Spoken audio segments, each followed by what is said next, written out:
Ação. Olá, meu nome é Amanda Mergulhão Ferrari, eu fui roteirista e diretora do Canto do Sabiá. E esse é o documentário pra gente falar sobre tudo o que rolou por trás das câmeras nos nossos bastidores. Cinema não é glamour. O Canto do Sabiá nasceu 3 anos atrás nesta sala. Eu lembro que era uma noite de quinta-feira, na verdade era madrugada. Eu peguei um livro de folclore e pensei, por que não falar de folclore? Nosso folclore brasileiro. E eu lembro que desde criança isso brincava comigo, assim, mexia comigo. Por ser do interior, eu acredito que eu tive muito contato com isso, mas hoje, até no interior, isso está se perdendo. Aliás, eu quero agradecer a Nice, que era a minha professora, chamava tia Nice, né, ela, e ela fazia um teatrinho de fantoches ali, estimulando todo o nosso imaginário. Bom, a sinopse do filme é que a gente acompanha a vida de José Bento, que é um escritor de 1917. Quando criança, ele viu criaturas folclóricas na mata, ele e seu amigo o Fernandes, né? Ele vai crescendo, os dois se tornam muito diferentes, o Fernandes começa a ver a vida de uma maneira mais racional e o José Bento conserva essa criança dentro de si. E José Bento conta que ele viu essas criaturas folclóricas, sempre faz livros dedicados a isso, embora ninguém acredite nele a não ser as crianças. Por que o filme chama O Canto do Sabiá? O José Bento está falando de uma coisa que é muito importante, que é o folclore, que eu acho que está sendo esquecido. E aí eu fui descobrir que o sabiá, mais especificamente o sabiá laranjeira, é um pássaro que representa o folclore brasileiro. Oi, meu nome é Carolina Oliveira, mais conhecida como Carol, prefiro que me chamem assim até. Atualmente eu acho que as pessoas não entendem muito bem o que é ser um assistente de direção, e até quando eu falava pra família, amigos, isso gerava muito preconceito, e isso é uma coisa que a gente percebe até dentro da faculdade. Não valorizam a função de assistente de direção, talvez até por ter a palavra assistente dentro dela. Não existe um projeto que poderia ser feito sem o assistente de direção. Ele é uma função muito importante que talvez deveria ter ganhado um outro nome, mas que também não consigo pensar num outro nome que ele poderia ter, porque o assistente de direção é um assistente de direção, ele é o melhor amigo do diretor, é a segunda cabeça, eu vejo a irmã siamesa da Amanda, a gente brinca dessa forma. Cada área vai fazer a sua parte, mas é o assistente de direção que vai unir tudo isso para criar a integridade do grupo na hora. É o assistente de direção que vai organizar e vai ser responsável também por fazer esse curta sair no tempo em que ele tem que sair.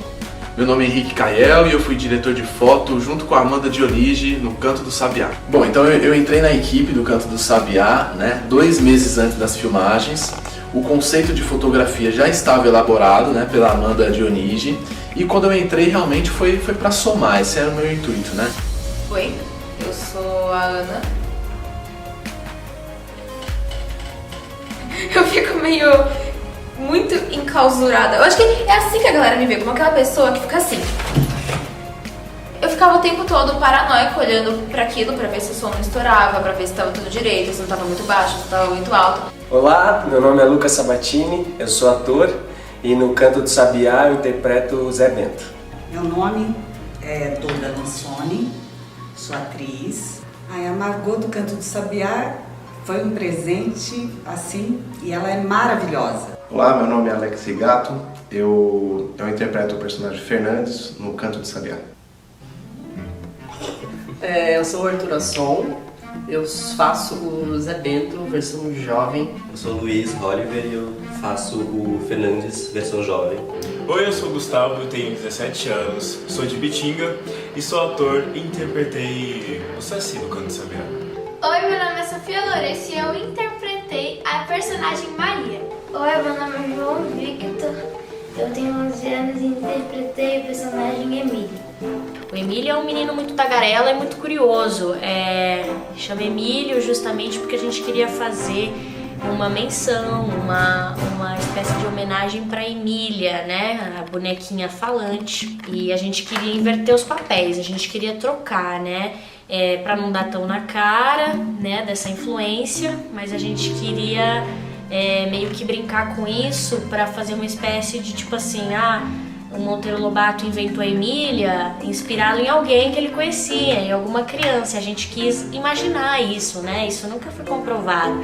Mas como a gente está falando de um filme de fantasia, a gente está falando de inspiração. E Pedrinho a gente trocou por Maria mesmo. E a Sofia, né, que interpretou a Maria é uma personagem que pegou as características do Pedrinho, né? Então o que é esse menino corajoso, que quer entrar na mata. Pra Maria a gente já tinha escalado uma garota, mas aí ela realmente não ia conseguir, depois ela viu as datas melhor e realmente não ia conseguir ficar 2 semanas fora de São Paulo por ela trabalhar também numa peça. Então a Carol, por ter feito outra faculdade antes de rádio e TV, também tinha mais contatos com atores, ela foi produtora muitas vezes, então ela tinha bastante contatos de atores mirins também. Bom, a minha personagem, a Maria, ela era bem irritada, sempre brigava com o Emílio, mas afinal ela era bem corajosa.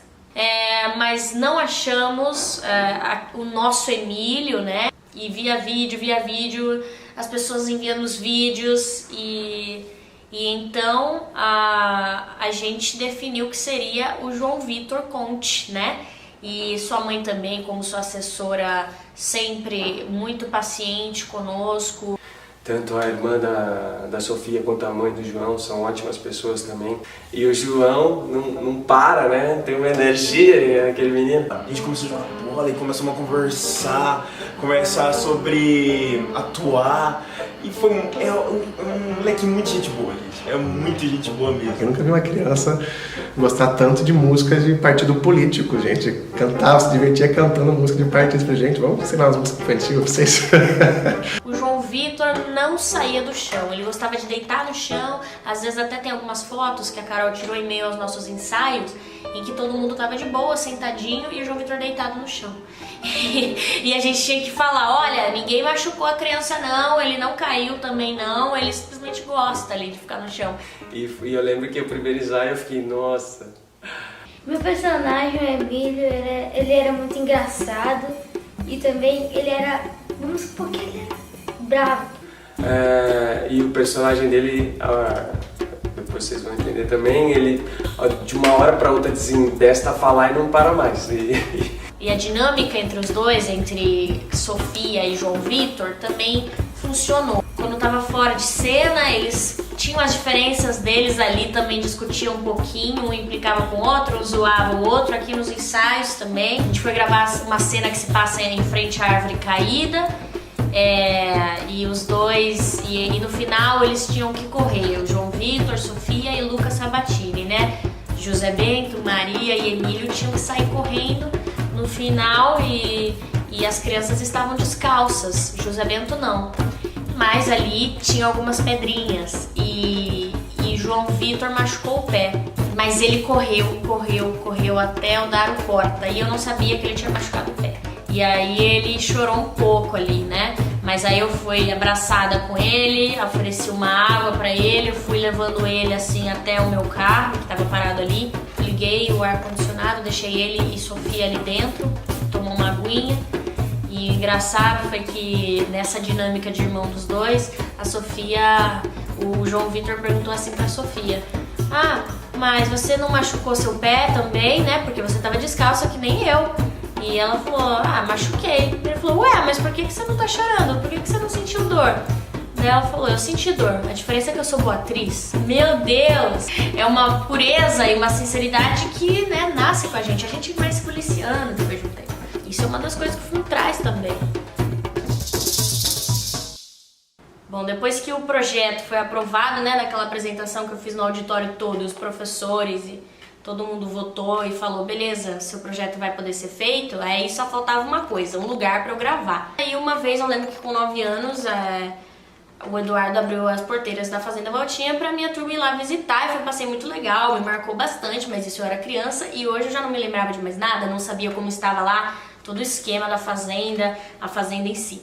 E quando eu passei com esse projeto, eu só conseguia pensar nisso. E minha mãe ficava tipo, Amanda, eu não sei se é uma boa ideia, mas aí eu consegui o contato da esposa do Eduardo, e da esposa do Eduardo eu consegui falar com ele, daí a gente marcou um dia e eu fui lá na Fazenda Voltinha para falar com ele.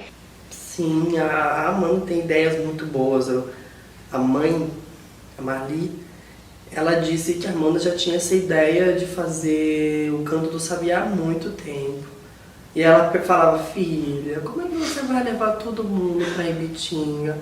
Pare e pense, mas levar a mãe, a criança, como você vai levar os equipamentos, filha? Né? Se aquela mãe sendo realista, mas mesmo assim, Amanda conseguiu levar todo mundo pra Ibitinga, conseguiu levar tudo para Ibitinga, e o Canto do Sabiá já existe, em breve.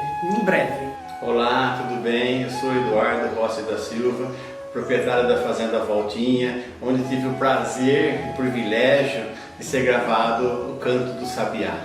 A chegada do Canto do Sabiá, iniciando com o pedido da Amanda de fazer o filme aqui na Fazenda Voltinha, eu recebi com bons olhos e com muita esperança, e sem saber o que ia acontecer.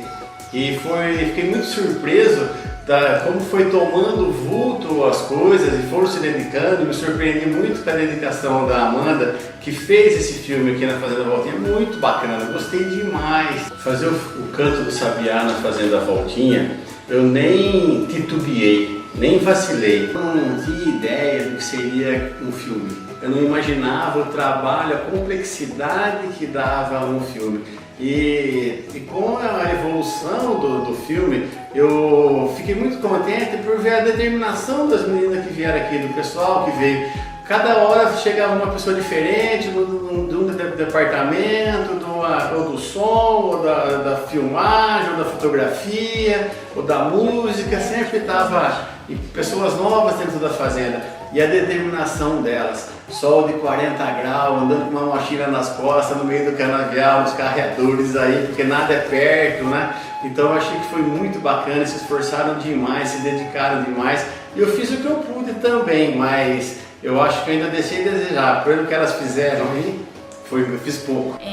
No ano de 2018, o tanto de vezes que eu fui naquela Fazenda Voltinha, mesmo antes da gravação do filme, porque pré-produção, vocês podem achar, né? Nossa, mas por que 7 meses de pré-produção, né? Bom, porque a gente tem figurino pra fazer, porque a gente faz o photoboard, a gente faz o videoboard. O videoboard foi incrível de ser gravado. Eu acho que eu não sabia que eu podia ser tão atriz assim, que eu podia fazer tanta parte de um filme que nem eu fiz, porque eu acho que eu passei por todos os personagens no videoboard, eu estive durante todo o processo. Parte do videoboard foi gravada na Fazenda, parte foi gravada aqui em São Paulo, na casa da Amanda. Sendo que na FAP a gente, além de tudo, estava tendo aula, então a gente tinha atendimento com os professores. Então assim, foi um ano muito intenso, muito difícil, com muitos desafios. E eu só tenho a agradecer ao Eduardo, aos meus pais que acompanharam desde a primeira concepção do roteiro. Eu acho que no ano de 2018, as pessoas com as quais eu mais convivi foi o Eduardo e a Carol, minha primeira atriz. E eu digo sempre pra Carol que eu não seria nem metade da pessoa que eu sou se não fosse por ela. E esse filme não seria nem a metade se não fosse por ela. Direção de fotografia, basicamente, ela se inicia aí com um conceito de foto, né, que é elaborado, levando em consideração quem são os personagens, onde que vamos gravar, o roteiro, claro, né. Então ele se inicia no conceito de foto e vai até a execução das filmagens em si. E vou até dizer mais, vai mais longe, né? Vai até a pós-produção, que é dar um trato fino, né, nas imagens, ver se a cor realmente é aquilo que a gente queria. Então, bom, assim, no conceito de foto a gente queria, um dos pontos mais fortes, né, era ressaltar bastante o tom sépia nas filmagens, né? A única exceção ao tom sépia no filme é numa cena noturna, em que a gente tem os personagens Fernandes e José Bento, né?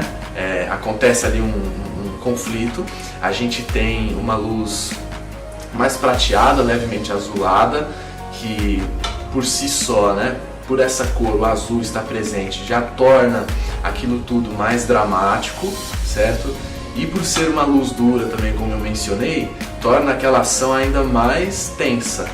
Então o trabalho do diretor é o storyboard, é a decupagem, direcionar, né, dirigir mesmo todos os departamentos para que eles criem uma unidade. Primeiro assistente de direção, no caso a Carol, me ajuda muito nisso, né, de criar essa integridade. Então ser diretor envolve fazer storyboard, envolve fazer decupagem, envolve falar com todos os departamentos, explicar qual que é a ideia central, qual a mensagem que a gente quer fazer, dirigir na pré-produção, na produção e na pós também, na hora de editar. O diretor então nunca descansa, o primeiro AD tá lá lado a lado junto, desde o início. O diretor também lida não só com a equipe técnica, que já é um grande pessoal ali, também com os atores, que no nosso caso também era grande a turma ali, né? Porque era um elenco grande, de 8 atores. Eu nunca tinha dirigido de uma vez tantos atores assim. Eu acho que a experiência foi muito rica também, porque justamente era um elenco muito diversificado. Acabou que ficou várias faixas etárias ali para eu ter que lidar. Então, na mesma hora que eu estava falando com uma criança, eu tinha que falar com pessoas mais velhas que eu. Uma experiência muito rica e que com certeza eu aprendi muito.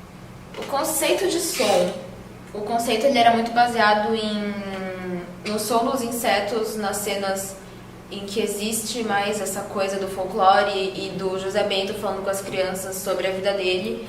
Quando a Margot aparece, a ideia é fazer as coisas serem mais quietas, mais secas. A minha jornada no canto, eu diria que começou praticamente quando eu conheci a Amanda Mergulhão, a diretora do curta, quando em 2015 ela me apresentou a primeira versão do roteiro, que eu acho que não tinha nem esse nome ainda e que tinha 3 páginas.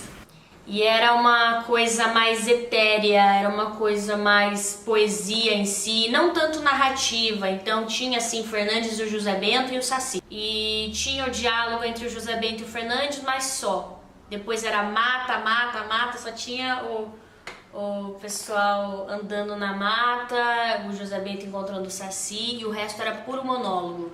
E tudo isso dava total de 3 páginas.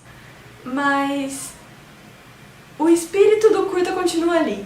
A metáfora, a história continua ali, só que agora eu diria que o Canto da Sabiá tá muito mais rico. Até que na última versão ele tem 21 páginas. Eu lembro até hoje também quando ela me chamou para fazer parte dessa equipe.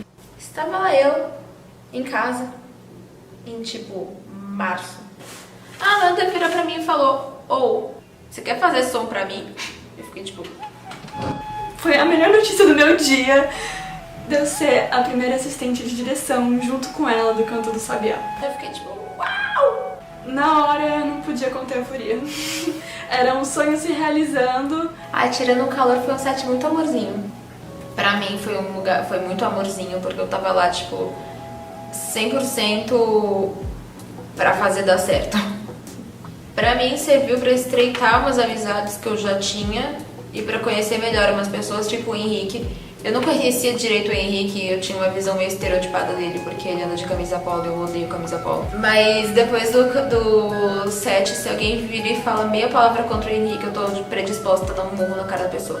Eu tenho muito orgulho de dizer que eu fiz parte dessa equipe, que eu faço parte dessa equipe e que o Canto é um curta e um TCC que eu tenho orgulho de ter ele na minha carreira. Na pré-produção, a gente também fez um livro conceitual, no qual, o próprio nome já diz, dentro dele estava todos os conceitos de todos os departamentos do filme. Você apresenta, leva esse livro conceitual, leva o videoboard mesmo, que na época a gente só tinha um videoboard, E de porta em porta, de pessoas que a gente conhecia já, a gente foi explicando o projeto e vendo quem gostaria de apoiá-lo. 90% delas nos recebeu de braços abertos, pelo menos nos deu a chance de explicar e estavam ali, todo ouvidos, para entender como é fazer um filme e como seria esse filme que eu queria fazer na minha cidade natal. O Canto do Sabiá,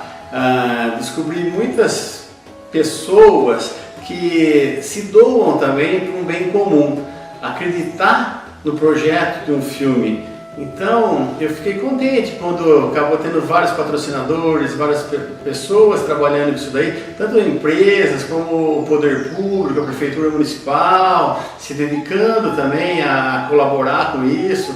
E eu acho que o Cambaratiba, a gente gosta tanto dele, nosso distrito aqui, para a Fazenda Voltinha, para Ibitinga, isso é um começo. Porque foi o primeiro filme a ser gravado lá. E isso já é um marco histórico na cidade. A gente teve uma visibilidade muito grande lá porque a gente saiu numa revista. A gente foi capa de uma revista falando dessa filmagem, desse projeto. E quando eu vi a revista Foco, com a capa com a Fazenda Voltinha, Casa Série da Fazenda Voltinha, na capa da revista, eu fiquei muito emocionado. Aí eu cheguei em casa e falei, mãe, pai, estou na revista. Aí eles, nossa, falando, não, mentira, meu filho, está na revista. Foi muito legal, sério, divulgou demais mesmo. Bom, durante a pré-produção a gente teve que fazer várias viagens aí, levando pessoas de cada departamento, né? Departamento de som, produção e por aí vai. E direção de som foi um caso à parte até, que na cena do Bambuzal, a primeira cena de abertura do filme, nós temos um riacho, que era um grande problema pro som, porque ele fazia muito barulho e tínhamos falas, então nos períodos em que ele não iria aparecer, a gente tinha que abafar esse som de alguma forma. Nossa, a gente passou por muitos momentos juntos aqui, né? Então foi tudo, como eu disse, foi muito novo pra mim e toda uma experiência. E elas têm uma visão do que elas precisavam filmar. E eu sou produtor rural, eu tenho uma outra visão do que acontece. Então teve um momento que elas trouxeram um colchão aí de São Paulo pra cá, pagaram uma grana de uma espuma lá. Eu cheguei em casa com a minha mãe, porque a gente não faz cinema sem os nossos pais. Eu virei pra ela e falei, nossa, eu tava precisando de uma espuma, sabe onde vende? Ela virou e falou, eu vou atrás pra você. Aí aquele negócio, riacho, espuma. Aí ela chegou em casa com aquilo, eu fiquei tipo, você comprou um colchão? Eu, Carol e Amanda, num 500. E Bitinga inteira fica olhando pra gente. Foi muito engraçado levar a Ana Luísa pra aquele bambuzal dentro do 500 da Amanda com aquela espuma gigante, ela dirigindo e eu, a Ana, no porta-mala, espremida com a espuma porque ela era maior que o carro. Aí a gente chegou lá. Não, se colocar assim. Não, coloca e pisa. Fudeu. Aí o Eduardo, S2 Eduardo, virou e falou, dá pra eu fechar o canal do córrego. Nós, como produtor rural, temos outra visão, eu desviei o córrego. Então terminou o som, sabe, sem investimento. Aí a Amanda perguntou, dá pra deixar assim no dia da gravação? Ele, dá sim, só me avisa. O colchão ficou na fazenda, porque, né, prioridades, a gente ou o colchão. Foram viagens cansativas, mas que a gente olha pra trás e a gente consegue dar risada das experiências e consegue agradecer por ter passado por tudo isso. Bom, nessa viagem de pré-produção aí a Ibitinga, né? A minha primeira viagem à Fazenda Voltinha, e eu tava andando com a Amanda, com a diretora, e eu acho que a gente pisou no enxame, não sei onde que a gente pisou. A gente pisou no enxame de abelhas, numa colmeia, não sei. A gente sofreu um ataque de abelhas, cara, que foi uma coisa louca. E aí começaram a rondar a gente, nós dois. Grudar na nossa calça, na nossa manga, no pescoço. E aí a gente começou a correr desesperado, gritando. Que, e doía demais a picada. Se vocês perguntarem pra Amanda, ela não vai negar isso. Foi uma coisa louca e até hoje acho que eu sinto um pouquinho do incômodo aqui, quando eu pego na região. Bom, falando do casting, já vai fazer quase um ano, né, que esse casting foi realizado em abril de 2018. O primeiro contato com ele eu vi na internet, no Facebook, e eu vi lá a divulgação desse casting e achei bem interessante a proposta que falava sobre folclore. Eu gosto muito quando tem algum projeto que tenha valorização do nosso mercado, do mercado brasileiro ou da história, da cultura do Brasil, que a gente tem muita questão de americanização, pegar cultura, né, de outros países, principalmente dos Estados Unidos. Então, sempre que vem alguma coisa que valoriza a nossa história, a nossa cultura, os nossos artistas, de qualquer forma, eu acho super legal e me interessa ainda mais. É muito aceito tudo de fora, isso é ótimo, eu acho maravilhoso, mas e o nosso? Não dá. É muito triste. Me chateia ver uma coisa assim, sabe? Por isso que o Canto do Sabiá é tão importante pra gente não perder essa essência, sabe? Deixar que as crianças vejam, sabe? Uma criança ver e adorar esse filme, por exemplo, eu mostrei o teaser pro meu irmão, ele adorou. Claro, meu irmão tem 14 anos, mas ele tem uma imaginação, assim, de José Bento.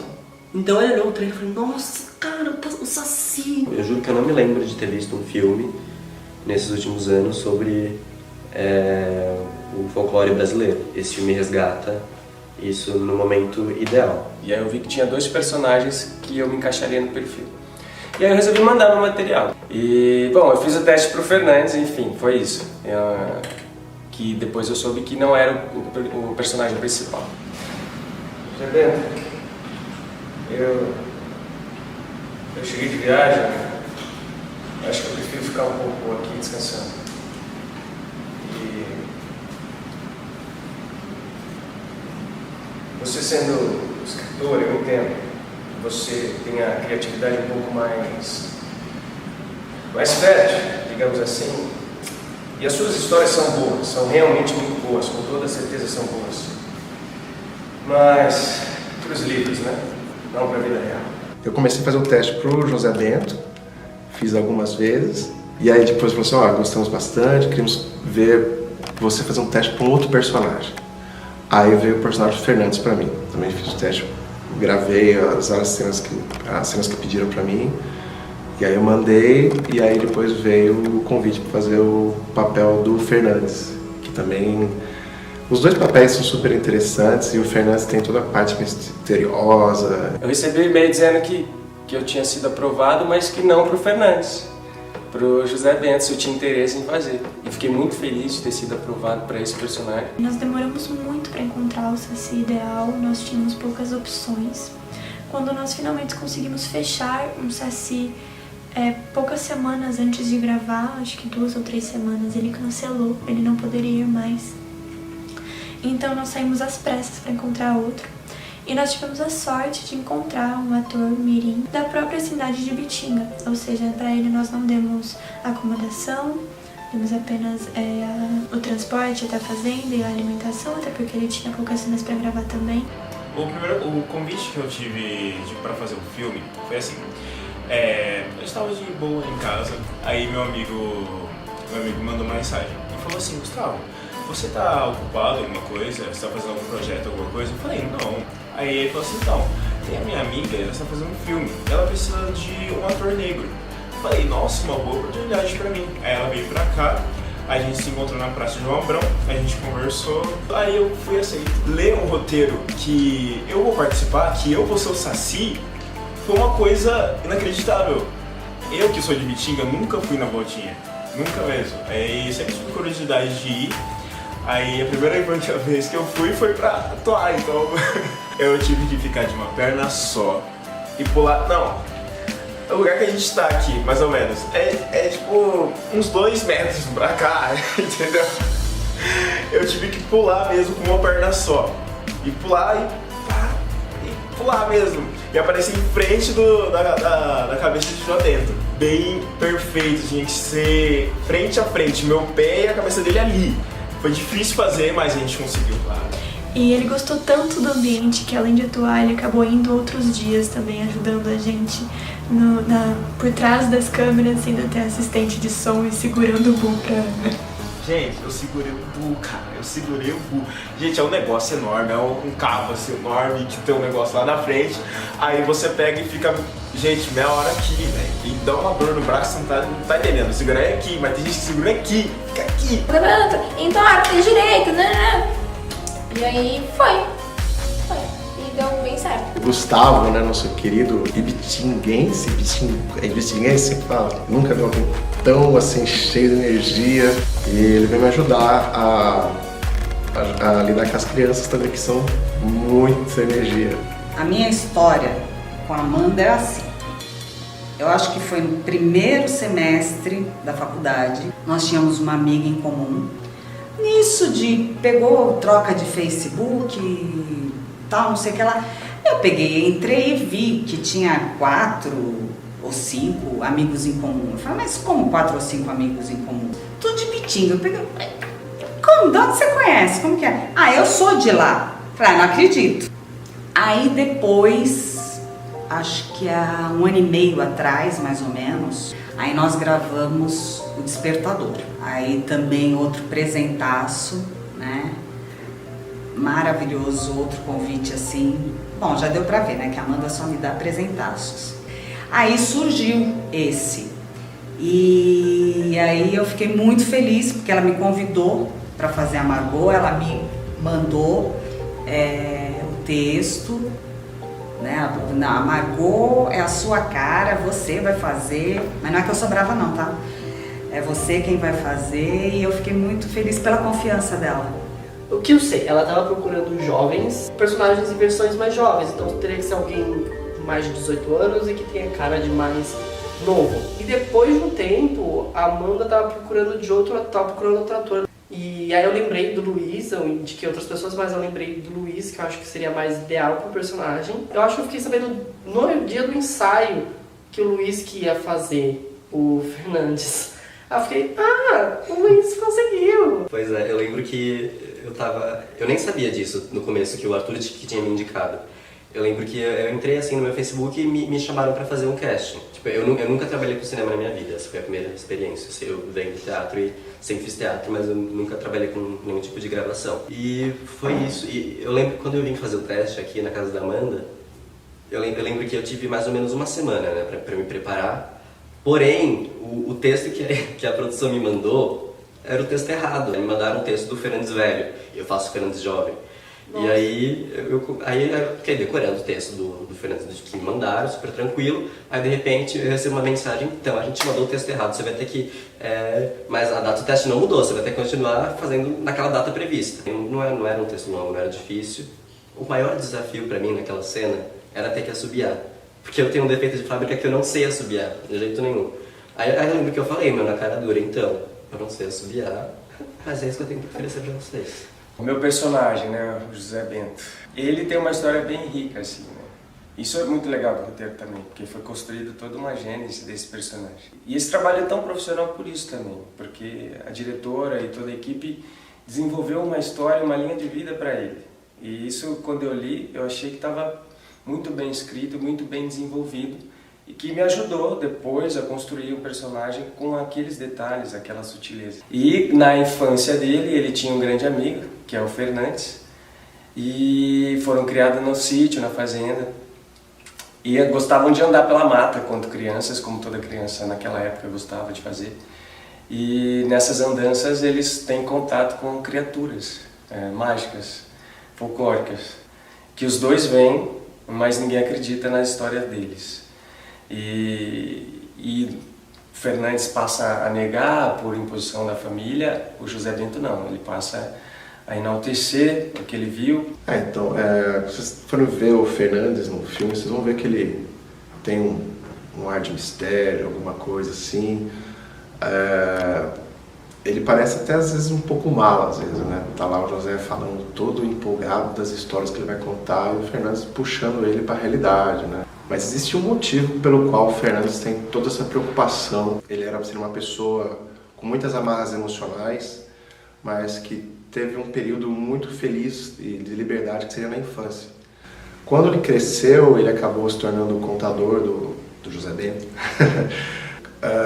Esses sonhos de de criança, né, foram acabando sendo sufocados, né, para que ele conseguisse viver de forma racional, porque ele teve de se podar muito durante toda a vida dele, coisa que acontece com muita gente até hoje. E quando eu decidi falar sobre folclore brasileiro, eu já tinha história na minha cabeça. Eu quero um escritor de época falando sobre isso. Essa história sempre me veio à cabeça já muito bem fechada.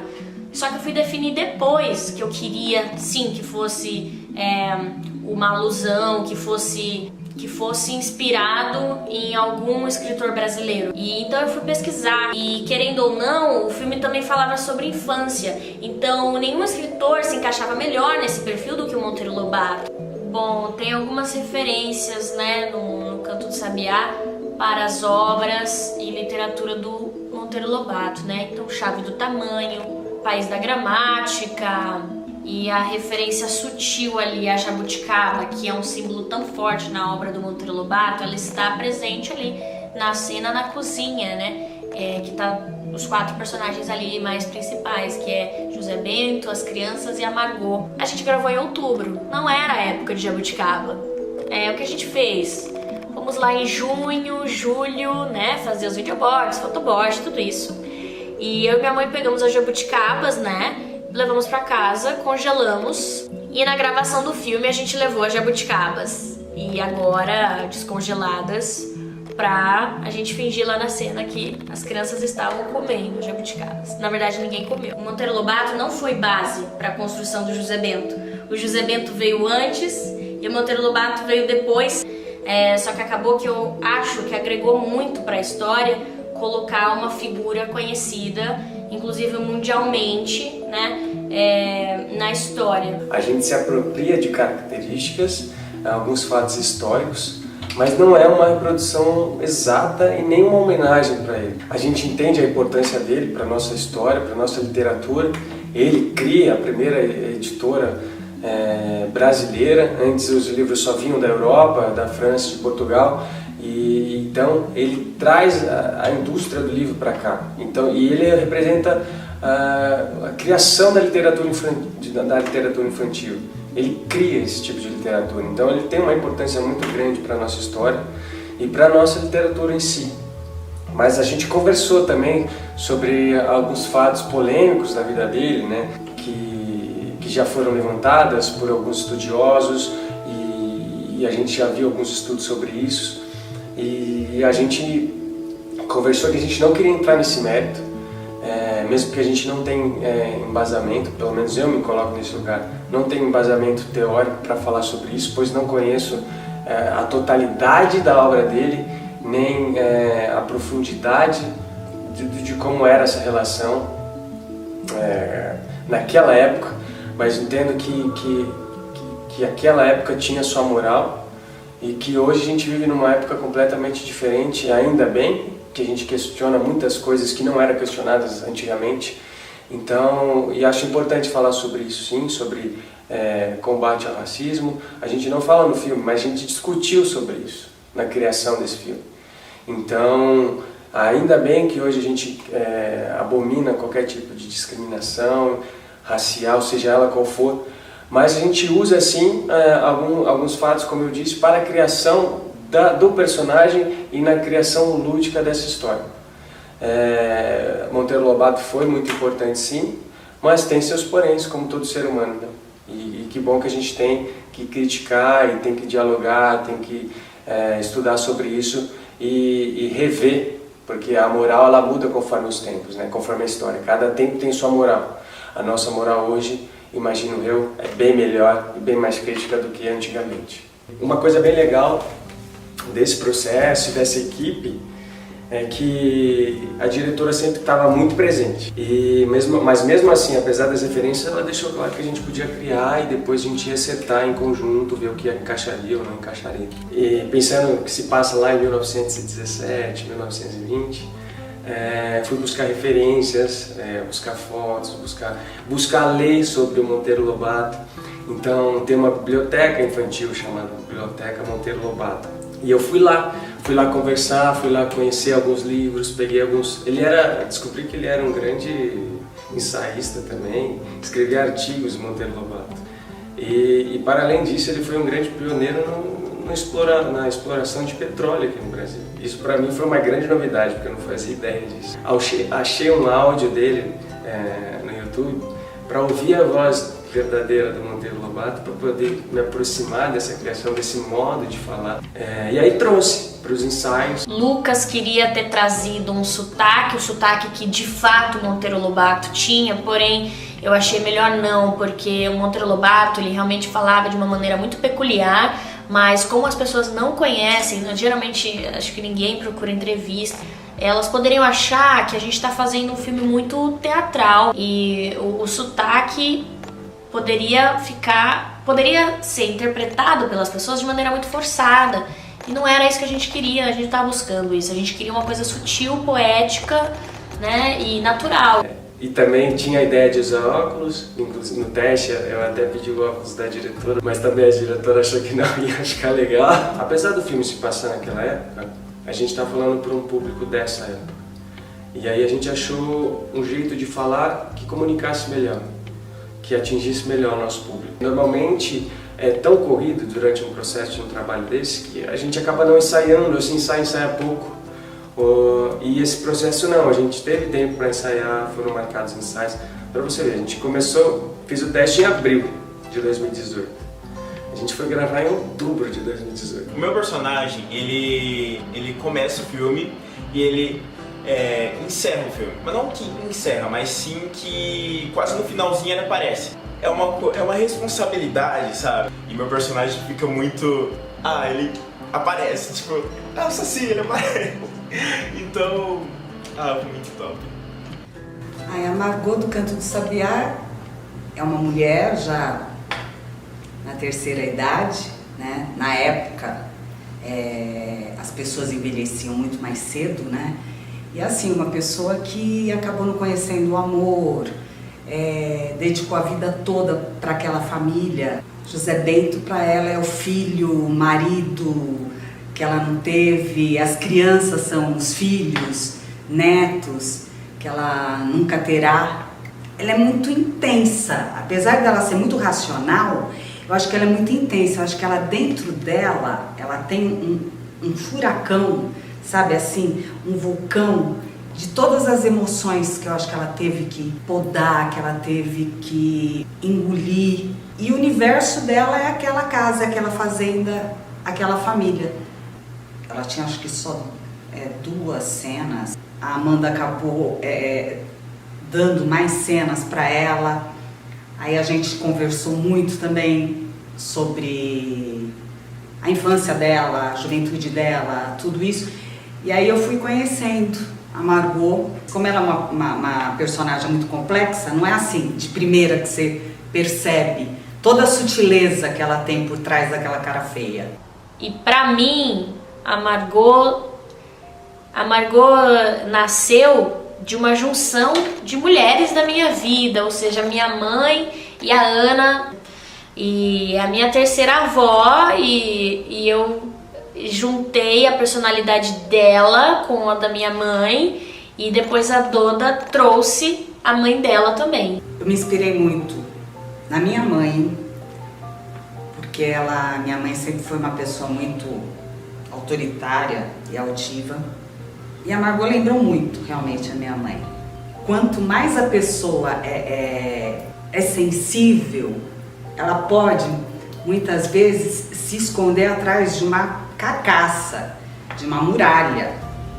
E eu acredito que a Margot seja assim. Então, pessoal, não falem que a Margot é malvada, porque ela não é. Ela é simplesmente a mistura de 3 mulheres muito fortes, que tem os seus conceitos muito bem definidos, né? E que ela precisa ser o contraponto da história, ela não é uma vilã. E eu acho que no fundo, a Margot é apaixonada por essa irreverência do José Bento. É como se fosse para balancear toda aquela seriedade dela. O José Bento é como se um fosse o fogo, outra água, entendeu? A Margot é muito apaixonante, só que ela se esconde, mas ela é apaixonante. A Amanda tem esse costume de colocar realmente a câmera para trabalhar, então ela faz o plano daqui, ela faz aqui, ela vem pra baixo, corre aqui, a gente corre em cima da câmera, faz de cima. Ela faz todo o movimento de câmera no próprio teste, então o próprio teste já é um prelúdio do que você vai fazer lá na frente, então ele já é meio que um ensaio. Mas no próprio ensaio, eu cheguei a fazer ensaio sozinho, e que eu lembro que nesse ensaio sozinho, a gente fez alguns testes de plano, então a Amanda pegava a câmera e levantava, porque a gente tinha que imaginar estar no bambuzal. Né? Eu, Arthur, até então nunca tinha entrado no bambuzal, eu sempre vi de fora, eu nunca tinha entrado. Bom, assim, os ensaios eu gosto muito, ler junto, ver as intenções, para entender. Foi nos ensaios, principalmente com a Amanda, a gente estudando o texto, que eu fui descobrindo a Margot. As crianças eu fui conhecer lá no set, só o José Bento, que a gente se encontrou antes, né? Uma vez também. E aí a gente começou a ensaiar e foi muito produtivo o ensaio com ela. Ela é uma pessoa bem comprometida também, já chegou com o texto decorado também. E aí por último, né, eu comecei a ensaiar com o Alex, que foi bem próxima às gravações de fato, bem próxima à viagem que a gente foi pro interior. Se tornou um grande amigo meu hoje em dia, porque aconteceram muitas coisas, né? A gente começou a ensaiar em São Paulo, só que a nossa relação realmente foi se estreitar lá em Bitinga, que a gente ficou 2 semanas hospedados juntos, dormindo no mesmo quarto juntos. E aí não tem como, né? Você cria uma intimidade, você cria uma amizade, que isso só fortalece o trabalho. Ensaio único dos dois, era uma cena difícil, com muitas falas. Chegaram com o texto decorado e eu fiquei estarrecida completamente. Eu não sei nem se eu cheguei a demonstrar isso, né? Porque eu geralmente fica tão focada ali, mas por dentro eu realmente estava estarrecida. E eu não sei se eles perceberam isso, eu não sei se eu cheguei a falar um dia isso pra eles, mas se eu não falei, eu gostaria de falar agora, que eu só tenho a agradecer a vocês, porque realmente aquela cena acontecendo diante dos meus olhos, sem eu precisar interferir muito, porque vocês já chegaram prontos aqui. E eu só tenho a agradecer a vocês, porque ver do roteiro pra prática, ali na minha frente, é mágico. Pra mim foi perfeito, a gente repetiu várias vezes e tal, mas é porque eu acho que tem que ter o frescor do momento lá, né? Na hora de fazer, eu não acho que tem que ensaiar muito. Na hora do dia da gravação, acho que não tem que ensaiar muito. Mas nos ensaios eu acho que a gente tem que pegar um pouco mais pesado. E a diretora é bem minuciosa no que ela quer, no que ela pede. O Alex até brincou durante a cena. Ela falou, então, nessa fala aqui, eu quero que você fale um pouco mais alto. Aí ele brincava, você quer a fala 2,5, então vamos ajustar aqui. Ou é 3,2, 3,7, tal. E mesmo no dia de gravar essa cena, a gente fez o pré-light todo bem antes, durante a tarde, para não perder tempo durante a noite. Foi a cena mais fácil de gravar durante a noite, porque luzes já estavam prontas, só tinha Alex e Lucas no set pela primeira vez, eles chegaram prontos. Eu e o Lucas, nós íamos para a fazenda, nós estávamos na casa da diretora, nós íamos de carro até a fazenda, e quando nós tínhamos cena naquele dia em específico, a gente falava, vamos passar mais uma vez, né, o texto aqui no carro. A gente não exagerava muito na entonação, mas dava para passar um pouco de emoção. E era interessante ver, né, a reação dos pais da diretora que estavam levando a gente, que falavam coisas tipo, nossa, mas fica bem, né? Fica diferente quando as pessoas falam, né? Que uma coisa é o texto, né? São só palavras, mas quando você dá emoção e vai passando. E já era como se fosse um primeiro mini feedback do público, né? Olá, meu nome é Bruna, eu ajudei com o figurino do filme, do Canto do Sabiá. Quem me chamou, na verdade, foi a Mariana, diretora de arte.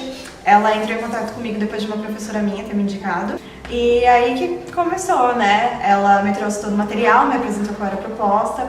Eu fiquei bem interessada por se tratar de uma questão da cultura brasileira e que não é algo muito explorado, infelizmente, então é sempre muito gratificante quando a gente chega perto de uma obra que fale dessa valorização do nacional, né? O figurino do José Bento eu queria que fosse o mais leve possível, um dos signos que representasse ele foi as ondas. Então eu queria que tivesse essa suavidade na roupa para ter esse balanço. As cores dele foram as mais terrosas e as mais quentes de todas, porque isso mostra a aproximação que ele tinha com o misticismo, né, que cercava ele. E o figurino dele é um dos poucos que se mantém, na verdade é o único, que se mantém exatamente igual desde o começo até o final, ou seja, desde a adolescência dele até a fase adulta, para mostrar que realmente ele nunca perdeu esse lado de acreditar nessa fantasia toda e que ele sempre manteve essa aproximação, diferente dos outros personagens que em algum ponto ou se esqueceram disso ou simplesmente foram forçados mesmo a se afastar desse lado pessoal deles. Bom, eu desenvolvi o conceito do figurino depois de fazer toda essa pesquisa da roupa de época, né, da década de 20, principalmente situada aqui no Brasil mesmo. Eu encontrei um livro incrível do João Braga que falava da moda brasileira. E eu achei muito bom de conseguir contextualizar isso no nosso território, porque normalmente a gente acaba pegando referências de fora e às vezes podem ser coisas que, principalmente tratando de uma década tão passada, elas demoravam muito para chegar aqui, então às vezes não condiz com a realidade da época, né? Por exemplo, você vai pegar uma referência da década de 30, que era moda na Europa, ela chegaria no Brasil muito depois, principalmente se tratando de um cenário interiorano em que o acesso à informação era um pouco mais lento. Então, depois de fazer essa pesquisa, eu desenvolvi os croquis junto do conceito geral de figurino e do conceito de cada personagem. E a parte de confecção foi passada para outros dois profissionais. Teve o alfaiate, que fez as roupas masculinas, e mais uma outra profissional que lidou com as roupas femininas. Eu queria que fossem roupas que dessem muita liberdade de movimento para elas, por se tratar não só de uma roupa infantil, mas também da infância que elas estavam tendo, que era uma infância de brincar, de ter contato com a natureza, essa coisa de se sujar mesmo. Então a Maria, ela tinha um vestido super leves e mais reto, sem delinear nada da silhueta, por já se tratar de moda feminina, mas porque isso era um geral da moda da época, né, não só infantil. Ela tinha sempre algum tipo de amarração, seria um laço na manga, seria um cintinho, pra também se assemelhar ao objeto preferido dela, que era o estilingue, né. As cores dela foram mais para um tom de vermelho cereja, uma coisa mais bordô, também para realçar o tom de pele da atriz, é uma coisa importante da gente pensar, né? A roupa dele era um pouco mais complexa do que a roupa da Maria, não para mostrar que ele estava mais longe do misticismo que envolvia eles, mas porque ele era uma criança que tinha muito essa questão da fala, de ser mais questionadora, de estar sempre pensando, então eu queria que ele tivesse alguma coisinha que mostrasse um pouco mais dessa personalidade mais expressiva. Então, muito da salopete, né, que é aquele short com algumas alças e com diferentes tipos de amarração de alça, mais bolsos, onde ele pudesse guardar um caderno, um lápis, alguma coisa para ficar anotando esses pensamentos que sempre vinham, essas coisas que ele sempre falava. Então foi um pouco mais disso, de ter esse reflexo dessa infância bem livre deles na roupa, que muda completamente na última cena, né, quando as crianças estão sendo mandadas de volta para casa, que as roupas delas agora passam a ter as cores frias, que são das outras cartelas, né, que é da cartela da Margot, por exemplo, exatamente para mostrar como elas foram forçadas a sair dessa infância maravilhosa que elas estavam vendo, sair dessa conexão da natureza e agora enfrentar uma realidade que elas não queriam. Então elas realmente parecem desconfortáveis naquelas roupas. São roupas muito mais arrumadas, complexas, com laços, com fitas, com gravata. E as cores, aquele branco extremamente limpo de uma criança que não pode brincar com toda essa naturalidade, essa liberdade que eles tinham, porque tem que se manter limpa, tem que se manter engomada. Então foi um pouco disso que a gente pensou. O Fernandes foi um figurino que ele sofre um pouco de alteração, né, ao longo do tempo. Na adolescência dele, ele se assemelha ao José Bento, tanto nas cores quanto nas formas mesmo. Eles aparecem na cena que eles são adolescentes praticamente iguais, com uma discreta diferença de cor, assim, o dele já começa a ser um pouquinho mais frio para mostrar que tem essa diferença, mas eles ainda são muito semelhantes, eles são como irmãos. E conforme ele vai crescendo, as roupas pegam tons completamente frios para mostrar completamente dessa descrença que ele criou sobre o mundo que o José Bento fala. E também foi um figurino que foi construído em camadas, então ele tem a calça, ele tem o suspensório, ele tem a camisa, ele tem o colete, ele tem aquele pelerino, ele tem o casaco, ele tem o chapéu. Todas essas camadas são construídas para criar uma armadura, né, na qual ele estava se escondendo atrás. Então, quanto mais camadas você coloca e quanto mais você tira elas, mostra essa diferença entre você estar se mostrando vulnerável e você estar se escondendo. E também, uma coisa que foi muito interessante foi fazer o figurino pós-transformação, né? Que é quando a gente diz que vai dar vivência para o figurino, ou seja, a gente vai rasgar ele, a gente vai sujar ele para dar essa impressão de que realmente houve algum tipo de violência do personagem. E isso é uma coisa que tem que ser muito pensada e foi muito divertido de ver isso se concretizando. Então o dele, ele sofre essa alteração, né? Ele inicia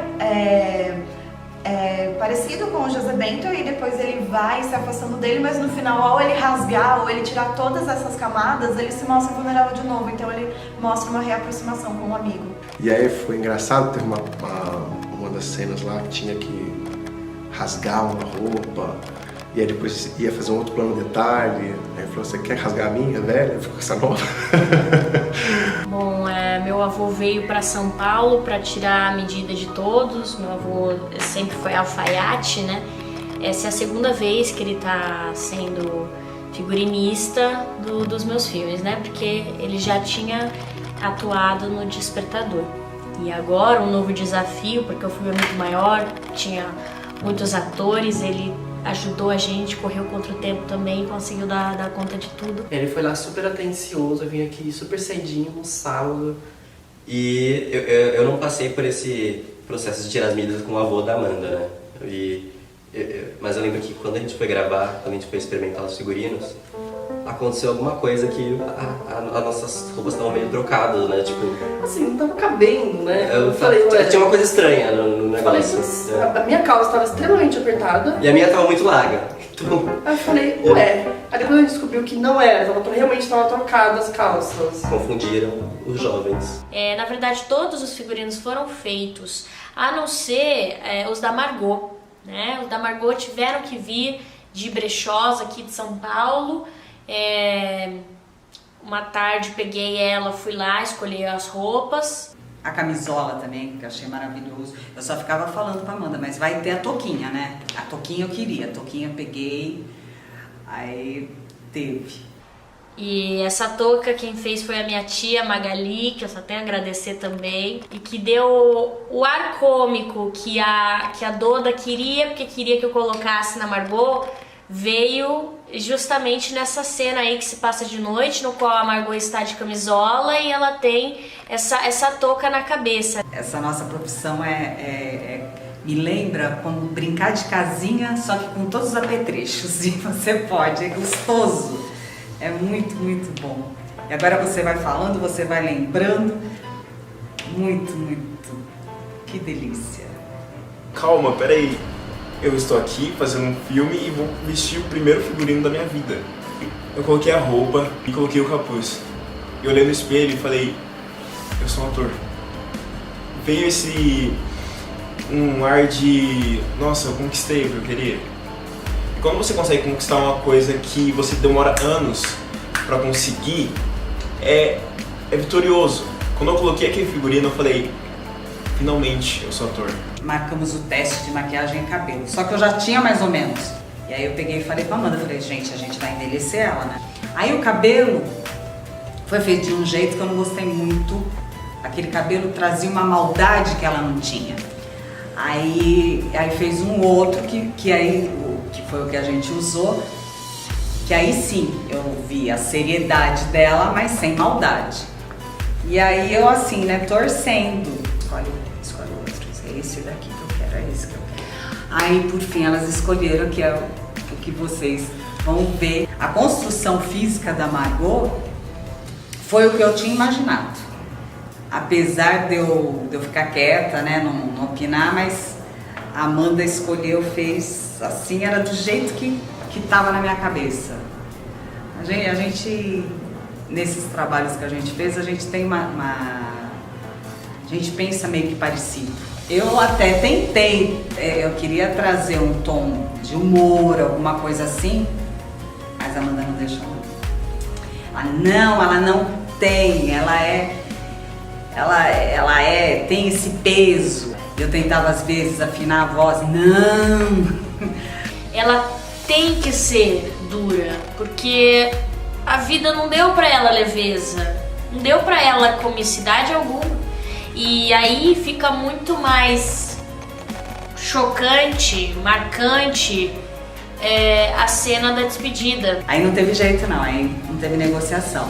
Mas eu achei que o efeito assim, depois no final, com tudo, deu muito certo. Realmente era isso que tinha que ser. Problemas sempre acontecem e nas piores horas que a gente possa imaginar, não é verdade? O Canto do Sabiá foi um filme assim de uma produção enorme, né?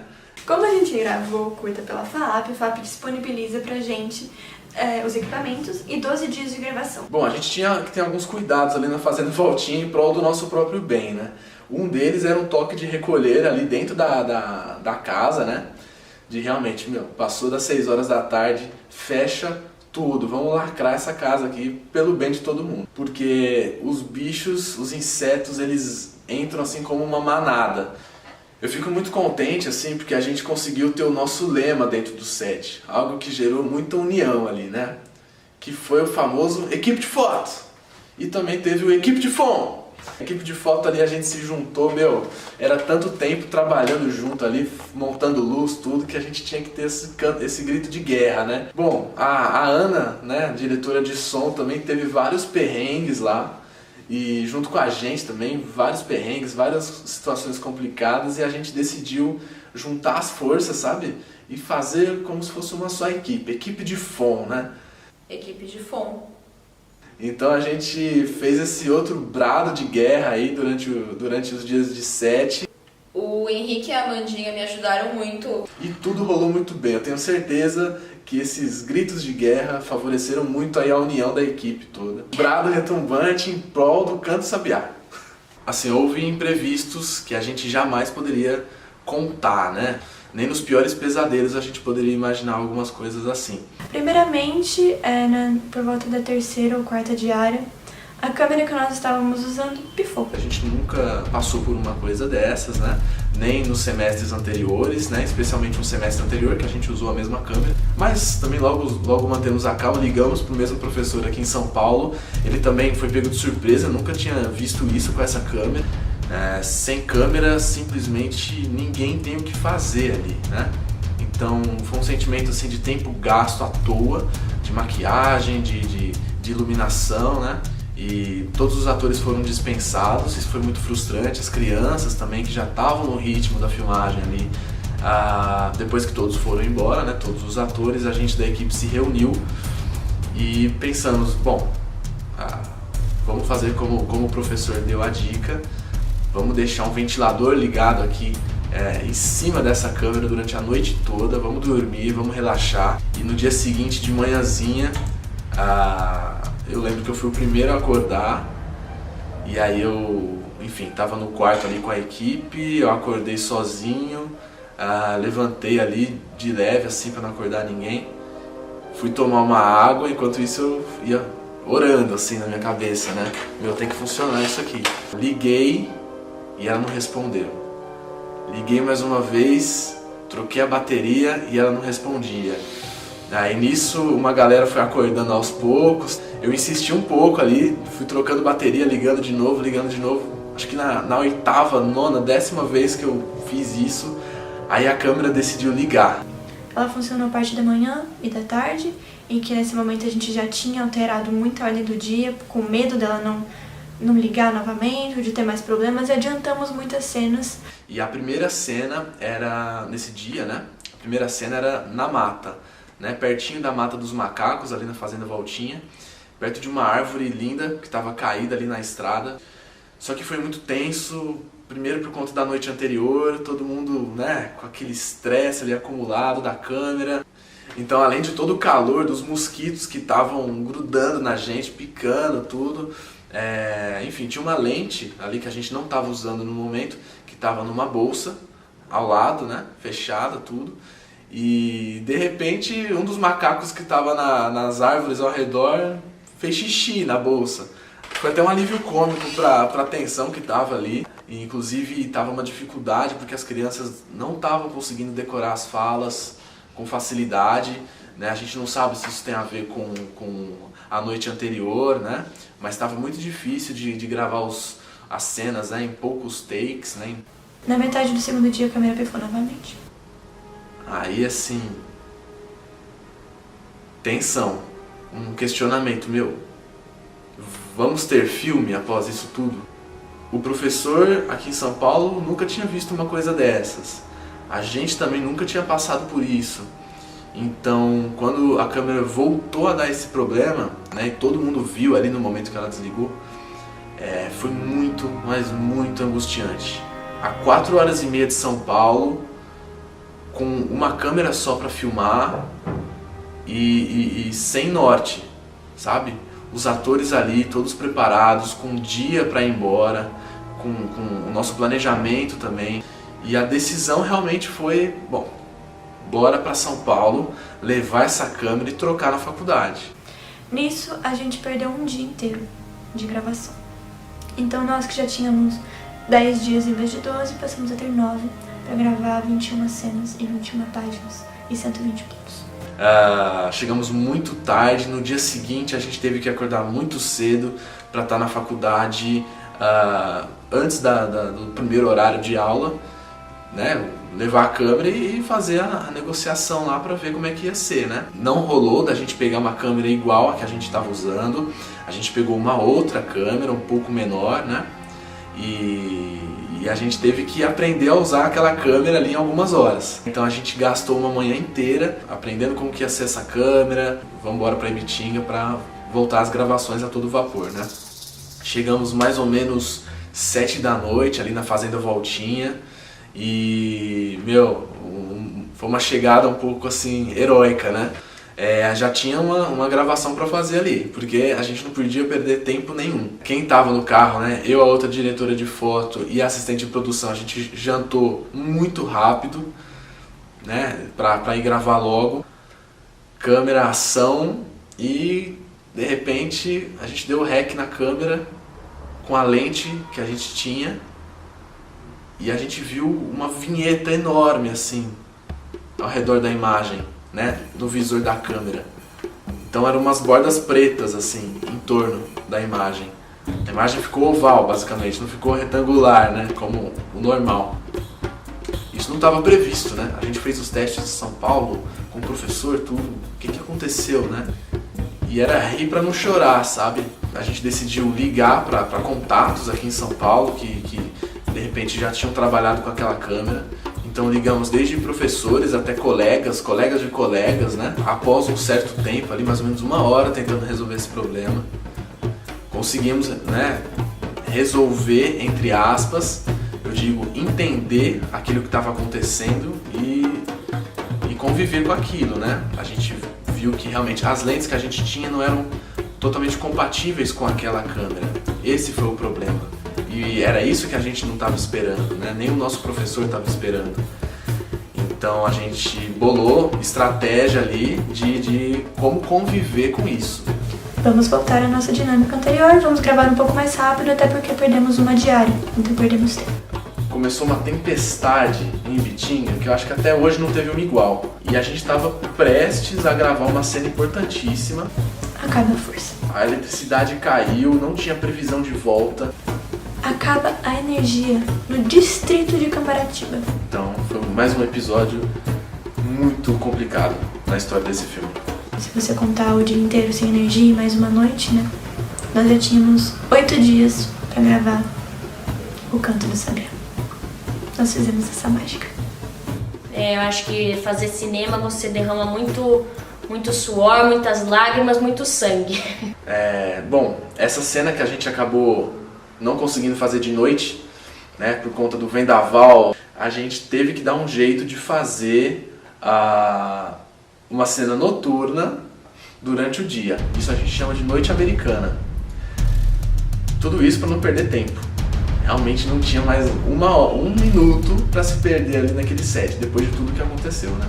As janelas ali da Fazenda Voltinha são muito amplas, então esse foi um desafio muito grande. Tampar essas janelas, bloquear o máximo de luz do dia e na lente da câmera fazer com que aquilo parecesse uma noite, né? Então iluminar com os nossos refletores, simulando a luz de vela, né? A gente até pegou equipamento emprestado de som, né? Para quem não sabe, a equipe de som usa muita manta, né? É uma manta acústica que isola o som, uma manta preta, pela qual não passa nem um pouco de luz. Então a gente teve que fazer uma negociação ali no set, ó, vamos precisar dessas mantas aqui para tampar essas janelas, e nós usamos quase todas as mantas.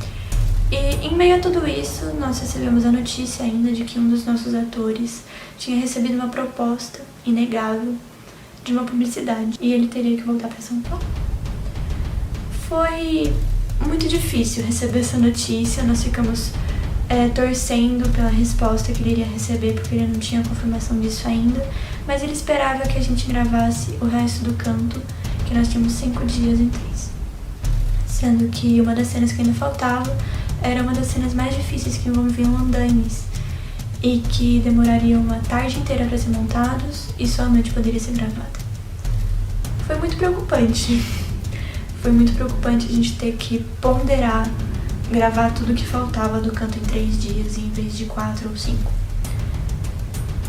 Felizmente, a gravação dele foi adiada, ele conseguiu ficar até o final e depois, posteriormente, ainda fazer o trabalho. A cena mais desafiadora do filme foi uma cena noturna que a gente fez. A gente precisava de um andaime numa cena super difícil. Meu pai, como bom produtor, como ótimo produtor, veio junto com o meu tio Maurício trazendo o andaime todo desmontado, e chegando lá na fazenda, a gente se uniu para levar peça por peça do andaime até a janela, na qual a gente iria montar o andaime do lado da janela. E era bem alto mesmo o andaime, porque a casa era alta, a janela era alta, e era naquela janela que a gente precisava daquele andaime para simular a luz da lua.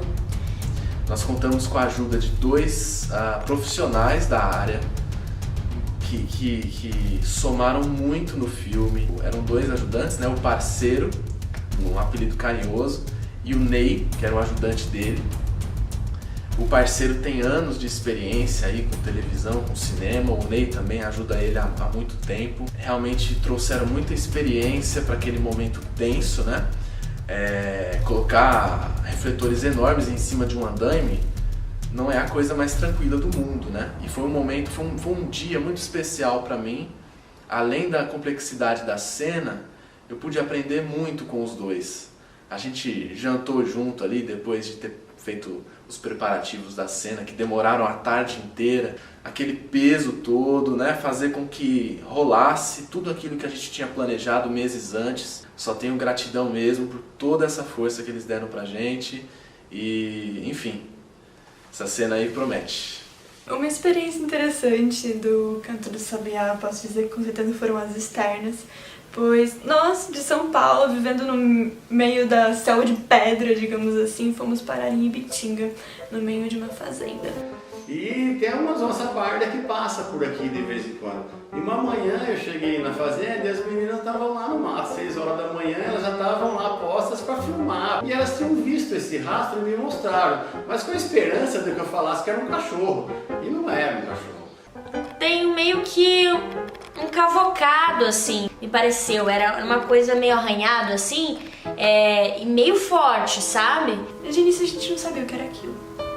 A gente simplesmente voltou pra trilha principal e a gente falou assim, não, tá tudo bem, galera, fica todo mundo aqui, peraí. Cadê o Eduardo, pelo amor de Deus? E eu, assim, me deu aquele friozinho, assim, na barriga, eu comecei a pensar, só me vinha na cabeça, é uma onça. E eu não queria verbalizar aquilo. Eu tava responsável por fazer toda a comunicação entre a equipe também, eu tava com um radinho, em que eu ficava com o radinho nas externas e outra pessoa na casa principal ficava, porque era um pouco distante, tínhamos que ir de carro para essas outras locações. E a gente tentava falar e o radinho não funcionava muitas vezes.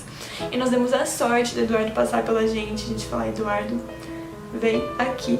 agora, por favor, ajuda. E, gente, ninguém entra na trilha, então, né, vamos só descarregando as coisas, vamos ficar por aqui mesmo, deixa o Eduardo chegar, porque ele precisa acompanhar a gente, né? A gente foi dando aquele miguezão. Eu e a Amanda entramos de novo na trilha, mostramos pra ele o que tínhamos visto, e ele confiou. E aí eu e a Carol corremos apagar o rastro ali com o pé. A gente não queria alarmar ninguém da equipe, não valeria a pena, né? Hoje a gente pode contar, a gente conta aí tranquilamente, mas foi realmente um momento inesquecível. Aí o Eduardo falou assim, é só uma onça mesmo. Boa gravação. E pegou e saiu. E aí a gente, tá bom, obrigada. E ele não ficou lá, ele não podia ficar pra acompanhar aquele dia por algum motivo. Ele pegou e foi embora, e a gente ficou assim, meu Deus. Aí a gente pegou e gravou tudo que a gente precisava gravar num tempo rápido, né? Porque tinha uma onça por ali. Ivana, você tem que responder perguntas pra entrar lá. E tem um amigo meu que tá. E tudo que eu vejo dá 5 minutos ele manda no nosso grupo, no WhatsApp.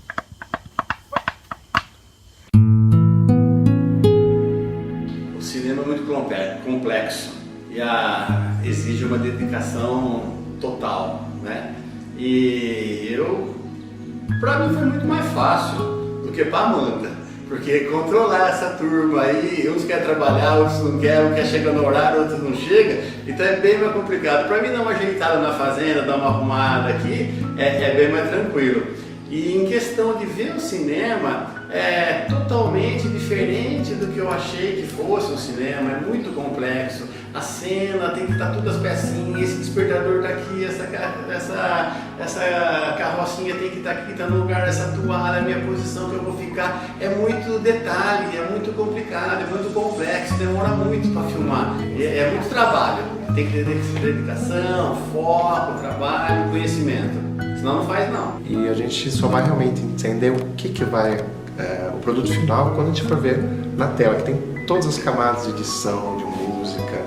Então a gente tem uma ideia, mas no final, quando a gente vê tudo pronto, é uma surpresa até pra gente. Como é feito a direção, como é feito os ensaios.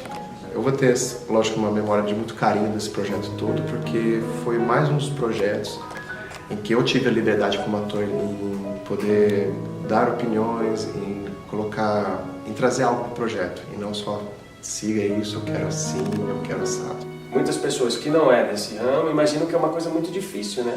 De se produzir, de se fazer. E quando você leva para a localidade, as pessoas veem que é possível. Então a Amanda teve esse start de levar para lá. Então pode ter despertado em outras pessoas esse desejo também de estudar cinema, de fazer cinema. E quando o filme ficar pronto, a gente vai voltar para lá, a gente vai exibir em praça pública, vai ser um grande evento.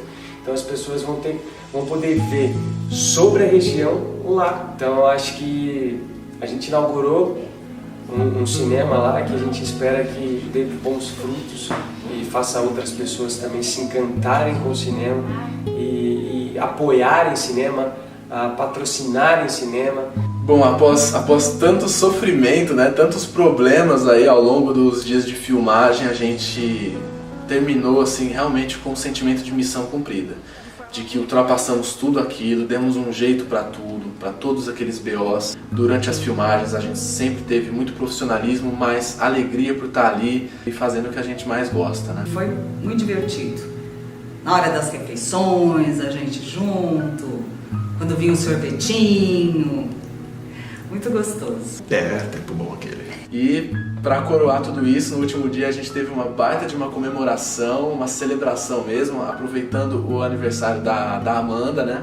Foi muito legal, tinha a galera da família dela lá, avós, tudo, inclusive adorei conversar com a avó dela que estava lá, a gente bateu um papo muito legal sobre história, tudo, né?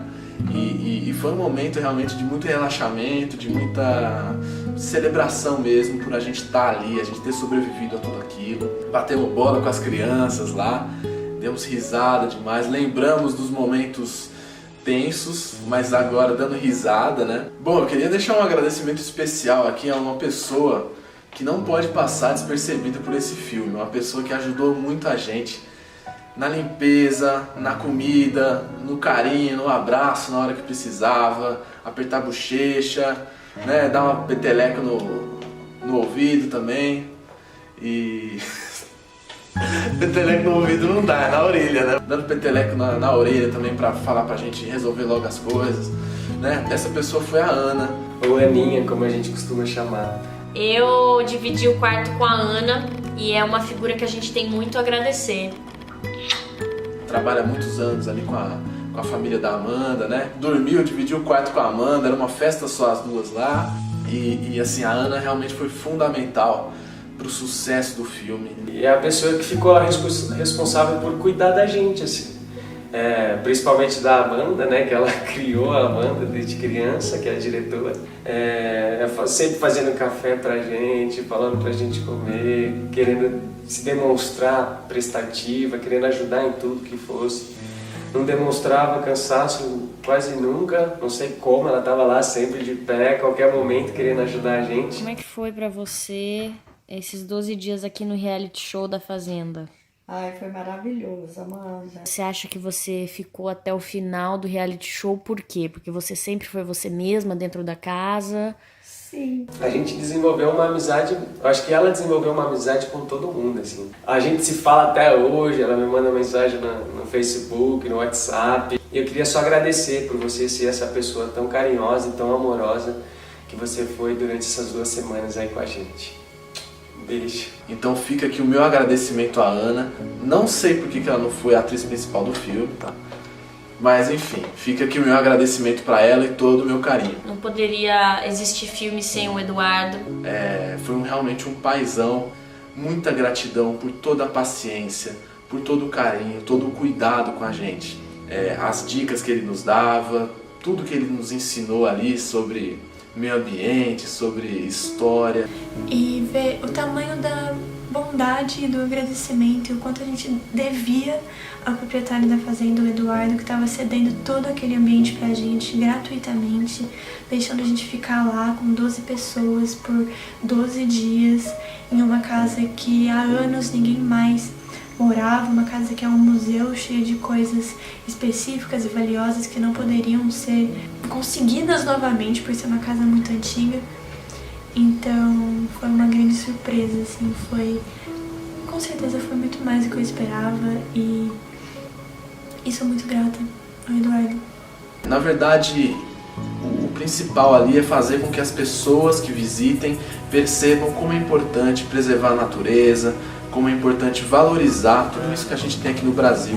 E, bom, além desse lado ambiental da Fazenda Voltinha, a casa também é uma coisa impressionante. Era realmente como se a gente estivesse na casa do José Bento, lá na fazenda mesmo, lá foi muito inspirador. Bom, outras pessoas que foram muito importantes pra gente durante a filmagem foi a Marli e o Aguinaldo, os pais da Amanda Mergulhão, né, da diretora.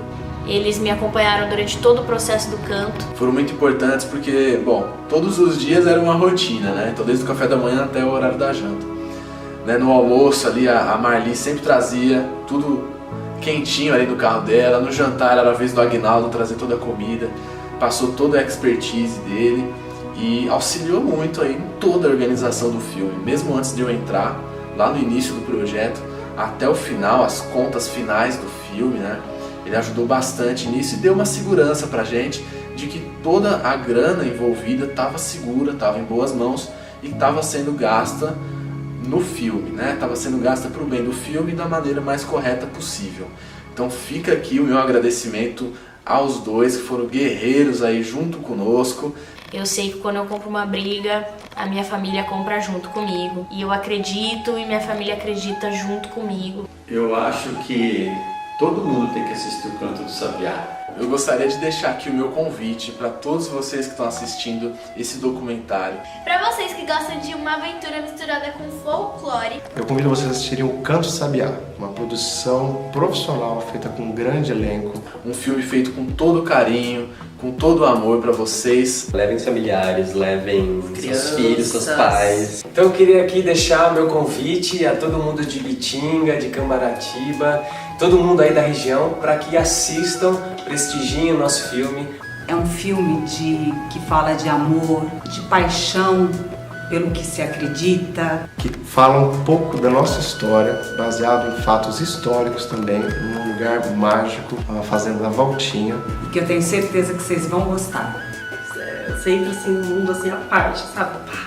Espero que vocês curtam, assistam e vamos prestigiar o cinema brasileiro. Então vale a pena assistir. Então fiquem ligadinhos aí. Bom, eu espero que vocês gostem muito, o filme tá incrível, os figurinos ficaram maravilhosos por ser esse trabalho em conjunto de tantas pessoas tão talentosas.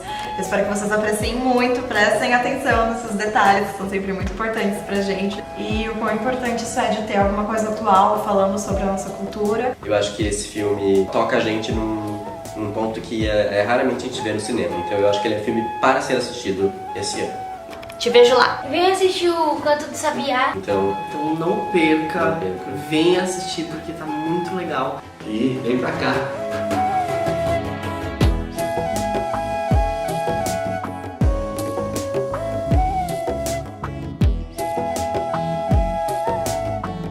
Papibaquígrafo. Papigraficado. Eu não sei se é dança da chuva, dança do tempestade. De novo. Vai o outro então? Parangarico tirimíhuaro. Não, é Parangarico. Isso aqui é antes da janta, né? Imagina. Papibaquígrafo. Papibaquígrafo. Fio do papibaquígrafo. Papibaquígrafo. Vai. Tá aqui. Errou. Então vamos ver com P. Deixa eu voltar. Quase. É com P ou com P? Papibaquígrafo. Papibaquígrafo. Muito bem. Não, é papibaquígrafo. Papibaquígrafo. Papibaquígrafo. Muito bem. Quase. Papibaquígrafo. Quase. Eu consegui. Vai. Papibaquígrafo.